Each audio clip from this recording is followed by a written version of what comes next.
ఆశను ఎప్పుడూ మర్చిపోకూడదు. ఆశపడాలి.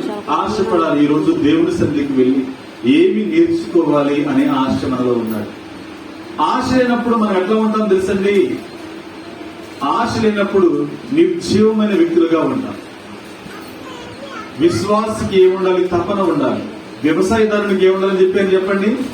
బాగా పండించాలనే తపన, ఆ డీప్ డిజైర్, ఆ కోరిక ఉండాలి. లేకపోతే పంట పండదు. అంతే కదా? అట్లాగే దేవుని బిడ్డలకు కూడా దేవుడు ఏం మాట్లాడబోతున్నాడు ఈ రోజున? దేవుని ఏ విధంగా మహిమపరచాలి? నాకు ప్రాణం ఇచ్చాడే, నాకు జీవాన్ని ఇచ్చాడే, అనారోగ్య సమస్యలతో ఉన్నప్పుడు నన్ను కరుణించి ఆరోగ్యం ఇచ్చాడే, బాధల నుంచి తొలగించాడే అన్న ఆలోచనతో దేవుని మీద ఆశతో నువ్వు ఏం చేయాలంటే దేవుని సన్నిధానంలోనికి ముందుగా రావాలి. ప్రభు కోసం రావాలి. దేవుడు ఈ రోజున నాకు ఏం నేర్పించబోతూ ఉన్నాడు అన్న ఆలోచనతో నీవు వచ్చినప్పుడు దేవుడు ఖచ్చితంగా మనల్ని బలపరుస్తాడు. నీ ఆశను చూస్తాడు.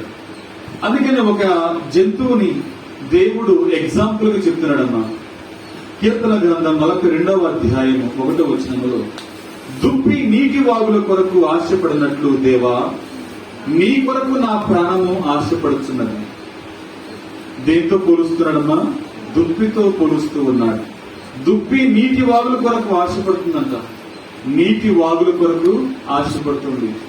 సమ్మర్ లో, భయంకరమైనటువంటి వేసవి కాలంలో వర్షాలు పడినప్పుడు, చెరువులు, నదులు అన్ని కూడా ఇంగిపోయినప్పుడు, ఏమీ లేనప్పుడు, మరి అడవిలో ఉన్నటువంటి, అరణ్యంలో ఉన్నటువంటి దుప్పులు, జంతువులు మరి ఏమి కావాలి? దాహం తీర్చుకోవడానికి ఏమి కావాలి? నీళ్లు కావాలి కదా. ప్రతి ప్రాణి బ్రతకడానికి ఆహారం కావాలి, నీరు కూడా కావాలి కదా. మరి అలాంటి నీటి కోసం ఎండిపోయినప్పుడు మాటి మాటికి నది దగ్గరికి వస్తుందంట దుప్పి. ఏం చేస్తామా? నది దగ్గరికి వచ్చి మళ్ళా వెళ్ళొద్దంట, మళ్ళా వచ్చి మళ్ళా వెళ్ళొద్దంట. ఎక్కడ కూర్చున్నా, ఎక్కడ ఉన్నా కూడా దానికి నదే గుర్తొస్తుందంట. ఎందుకంటే అలవాటు పడిన ప్రాణం. అంతే కదా? నది దగ్గరకు వచ్చి నీళ్లు తాగి అలవాటు ఉంది కాబట్టి ఆ నదే గుర్తొస్తా ఉంటుంది, నీళ్లే గుర్తొస్తా ఉంటాయి కదా. కనుక దుప్పి ఏ విధంగా అయితే నీళ్ల కోసం మరి ఎదురు చూస్తూ ఆశపడుతుందో, దేవా నీ కొరకు నా ప్రాణము ఆశపడుచున్నది. మనం దేవుని కోసం ఆశపడాలి. దేవుని కోసం ఆశపడకపోతే ఇంకొక మాట ఉంది. కీర్తన గ్రంథం 107వ అధ్యాయం 9వ వచనంలో, ఎలయనగా ఆశ గల ప్రాణమును ఆయన తృప్తిపరిచి ఉన్నాడు. నీవు ఆశపడితే నీకు తృప్తి ఉంది. చెప్పండి, నీవు ఆశపడితే ఏముండదు? తృప్తి ఉండదు. ఆశపడకపోతే ఏముండదు? ఏమీ తృప్తి ఉండదు. ప్రపంచమంతా జయించినా తృప్తి ఉండదు. ద గ్రేట్ అలెగ్జాండర్ గ్రీకు వీరుడు అనే పేరు అతనికి. ఏం పేరు? గ్రీకు వీరుడు అనే పేరు. ప్రపంచమంతా జయించి మన దేశంలోకి వచ్చి మన దేశంలో పురుషోత్తముని మీద యుద్ధం చేశాడు. యుద్ధం చేసి పురుషోత్తముడు కూడా చాలా ధైర్యవంతుడు, బలశాలి, యుద్ధ సన్నద్ధుడు, బాగా యుద్ధం చేశాడు. ఆయన్ని ఓడించడానికి చాలా కష్టపడ్డాడు. ఆఖరికి అంతిమ విజయం అలెగ్జాండర్ వచ్చేసింది.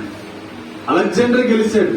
గెలిచిన తర్వాత సమస్తాన్ని జయించాను అనుకుని మన దేశం విడిచిపెట్టి వెళ్ళిపోతూ ఉన్నప్పుడు ఏదో దోమ పుట్టి భయంకరమైన ఫీవర్ వచ్చి, జ్వరం వచ్చి చనిపోయాడని చరిత్ర చెప్తా ఉంది. ఆ జ్వరం వచ్చిన చావుబతులు ఉన్నప్పుడు తన సైన్యంతో దగ్గరున్న మంత్రులతో వాళ్ళతో చెప్పాడంట. ఏమని చెప్పాడు? ఇదిగో మీరు గనక నన్ను మోసుకుని పోతూ సమాధి కార్యక్రమానికి తీసుకెళ్తున్నప్పుడు నా చేతులు బయట పెట్టండి. ఎందుకు తెలుసా? ప్రపంచాన్ని జయించినటువంటి అలెగ్జాండర్ ఏమీ తీసుకువెళ్ళట్లేదు, ఒట్టి చేతులతో వెళుతున్నాడని నా చేతులు బయట పెట్టండి. సమాజం, ప్రపంచం అంతా కూడా ఆలోచించాలి ఈ విషయం కోసం అన్నాడు. అట్లాగే చేతులు బయట పెట్టారంట, అట్లాగే తీసుకెళ్లారంట. మాట ప్రకారం చనిపోయాడు. తక్కువ వయసులో, చిన్న వయసులో ప్రపంచాన్ని జయించిన వ్యక్తి చిన్న వయసులోనే చనిపోయాడు. ఎందుకు ఆ చరిత్ర చెప్తున్నానంటే, మనం ఈ లోకంలోకి ఏమీ తీసుకురాలేదు, ఏమీ కూడా